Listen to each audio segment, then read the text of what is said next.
Ser psicólogo é fácil? Bem, a temática do vídeo hoje eu acho que é muito importante porque serve para desmistificar, né? Muita gente não faz ideia do trabalho que realiza um psicoterapeuta. Eu sou Caio, eu sou psicólogo clínico, muitas vezes eu esqueço de falar isso aqui no meu próprio canal, mas acho que acaba ficando implícito, né, pelo psicaio, mas muitas vezes a pessoa não consegue nem visualizar, né, não presta atenção e não visualiza ali o nome que fica no canal. Então, sem enrolações, um psicólogo ele lida com o sofrimento humano, tá? Só daí a gente já consegue tirar essa falsa impressão da facilidade da profissão, né? Porque, cara, lidar com pessoas em estágio de sofrimento psíquico é muito, muito complexo. De verdade. É, pense que qualquer coisa que seja realizada na sessão, ela pode inclusive gerar mal para aquele sujeito que está ali confiando em você, para aquela pessoa que está se colocando à disposição de um processo de psicoterapia, sabe? Infelizmente, poucos psicólogos têm essa compreensão. A maioria se coloca num patamar de não, o que eu fizer vai ser excelente, tudo que eu fizer vai trazer um bom resultado.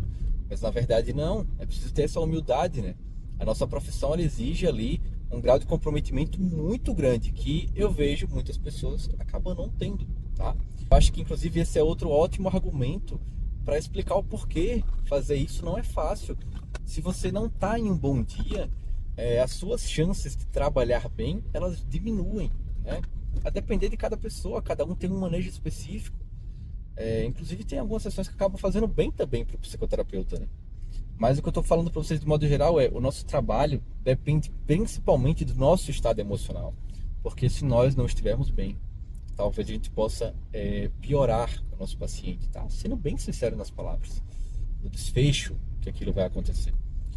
Obviamente que tudo que acontece não é culpa do psicólogo. Existem fatores fora do nosso controle, existem também fatores completamente fora da capacidade do próprio paciente, né? Então essa percepção é muito importante porque muitas pessoas elas vão falar apenas do senso comum, né? Então elas vão pensar, nossa, ser psicólogo deve ser muito bom, é só ficar conversando com um monte de gente por dia. Primeiro que não é só uma conversa, né? Como a gente havia discutido agora há pouco. E segundo que para você atender muitas pessoas por dia, isso também exige um trabalho gigantesco. Porque primeiro tem um processo de captação, como é que essa pessoa chegou até você, né? E depois disso tem um outro lance que é os atendimentos eles cansam a gente, né? Pode não ser um trabalho assim manual, braçal, um trabalho físico muito grande, mas é inevitável, cara, é indiscutível. O trabalho da psicologia, a psicoterapia por si só, ela requer muito dos nossos processos atencionais, da nossa cognição, da nossa capacidade de interpretar o timing terapêutico, sabe? De quando encaixar um determinado questionamento, de quando retomar algum assunto que já foi postulado em sessão pelo próprio paciente. Requer também o cuidado de entender quando uma pessoa ela precisa de uma validação maior, quando que ela precisa falar mais sobre uma temática. Requer também um cuidado muito grande para conseguir, inclusive, interromper o paciente, muitas vezes ali, nenhuma história, nenhum relato dele, porque pode acontecer também dos próprios pacientes eles se apegarem ao que a gente chama de esquivas experienciais, sabe? Então talvez ele esteja ali pagando a psicoterapia, esteja ali se comprometendo, ele está ali na tua frente, mas ele está esquivando do assunto que deve ser dito, sabe? Ele está tentando ali achar formas de não chegar na coisa que talvez vá machucá-lo mais, ou na coisa talvez mais difícil de ser lidada. Isso acontece, gente. O ser humano é um ser muito complexo. A gente é um ser biopsicossocial e algumas pessoas vão defender que somos também biopsicoespirituais, tá? Sociais e espirituais. Então, nós temos aí componentes biológicos, nós temos componentes de espiritualidade, nós temos componentes sociais, nós temos componentes cognitivos. Um caso, por exemplo, de ansiedade generalizada, um TAG, ele não vai se apresentar da mesma forma para várias pessoas. Não vai. Um transtorno depressivo não vai se apresentar da mesma maneira em pessoas diferentes. Então, o psicólogo ele tem que ter assim uma sensibilidade muito grande. E por isso que é um trabalho que acaba sendo difícil, sabe? É um trabalho que não é fácil. Eu gosto muito, eu me encontro muito fazendo isso, mas eu tenho plena convicção, cara, porque tem dias mesmo que eu chego em casa e eu fico assim, caramba, agora eu tenho que ficar sozinho por algum tempo, tenho que entender exatamente tudo que aconteceu no dia de hoje para que depois eu consiga descansar, porque é uma coisa que utiliza muito da nossa energia. E para as pessoas que estão de fora, às vezes vai ser muito difícil compreender isso em sua totalidade, porque realmente não tem como você... Pô, tu não consegue entender a complexidade do trabalho, sei lá, de um arquiteto, até você tentar fazer uma planta de uma casa, né? Ou um edifício. Você não tem dificuldade, você não tem noção, às vezes, da dificuldade que é dar aula se você não estiver na sala de aula, cara. Simplesmente não tem. Então, assim, muito do que eu tô falando nesse vídeo é justamente para tentar combater esses preconceitos, esses sensos comuns, essas ideias errôneas que vão sendo criadas acerca do trabalho do profissional de psicologia, de psicoterapia, perdão, porque a psicologia também tem isso, né? Não é só clínica, tá? Eu tô falando aqui de um contexto mais clínico, mas o psicólogo ele pode atuar na assistência social, o psicólogo ele pode atuar em hospitais, o psicólogo pode atuar em escolas, o psicólogo pode atuar também em empresas, né? Psicologia organizacional, enfim, tem muita coisa que dá para fazer. Grupos terapêuticos, pode ser professor, né?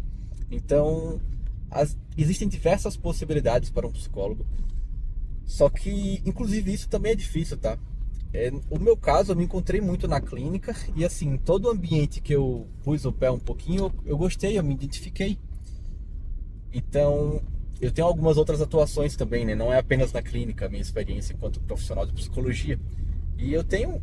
Pô, muitas pessoas acabam dizendo que eu tenho uma didática boa, então eu tenho começado a pensar, caramba, será que não seria interessante, né? Tipo, tentar algumas aulas. Tem uns projetos que eu já falei para vocês aqui, para falar sobre psicologia, né? Em um curso específico, mas eu trago mais isso posteriormente, sabe? Então, assim, eu tenho várias ideias e eu vejo que às vezes nem todo mundo é assim, sabe? Já conheci muitos psicólogos que se frustraram durante a profissão por não se encontrar na clínica. E clínica, de fato, acaba sendo uma das coisas mais rentáveis, né? Dizem que a psicologia clínica só perde para a psicologia, para as pessoas que atuam na psicologia jurídica, né? Ou se você, por exemplo, vai para um RH de uma multinacional, que aí paga super bem. E falando sobre salário, né? Cara, a psicologia a gente trabalha como autônomo, sendo psicoterapeuta. Então, se você não estiver falando aí de um concurso, por exemplo, você vai estar submetido ao quanto que você consegue ter de faturamento, né? E o faturamento não é lucro. Então pode ser que você fature X, mas você tem que deduzir impostos, você tem que deduzir as condições que foram necessárias para aquilo. Então, por exemplo, se você aluga uma sala, você vai ter que pagar a porcentagem da sala, a porcentagem da clínica, contas que estão inseridas, o próprio registro profissional, né? Então, assim, e fora os investimentos que você realiza. Então, eu lembro que ano passado, em alguns meses, eu jogava mais de R$ 2.000 em cursos profissionalizantes, em supervisão, em psicoterapia própria, né? Porque, como eu falei, é um requisito que o psicólogo ele esteja em boas condições para conseguir realizar bons atendimentos. Então, o psicólogo ele sempre vai estar tendo que escolher onde ele vai atuar, e nenhuma dessas atuações vai ser uma atuação tranquila como as pessoas acham que vai ser, sabe? O psicólogo, ao lidar com o sofrimento humano, ele também se expõe para sofrer, sabe? Pode parecer contraditório, né? Porque, como eu falei, o preconceito é muito grande na nossa área. Então, às vezes você não pode ver um psicólogo... Tem pessoas que criticam se um psicólogo chorar, por exemplo. Tem pessoas que criticam se um psicólogo posta... Ou uma psicóloga posta que está em uma festa, em algum festejo. Tem pessoas que reclamam se um psicólogo se posiciona, talvez, politicamente nas redes sociais. O vídeo vai ficando por aqui, acabou ficando um pouco longo, então eu vou dividir ele em duas partes. Se você chegou até o final, deixo aqui meus agradecimentos. Eu espero que esse vídeo tenha servido, né, para você entender um pouco mais sobre o dia a dia, sobre as competências e os desafios que estão inseridos nessa prática profissional de um psicólogo. Pratique o autoconhecimento, te vejo no próximo vídeo.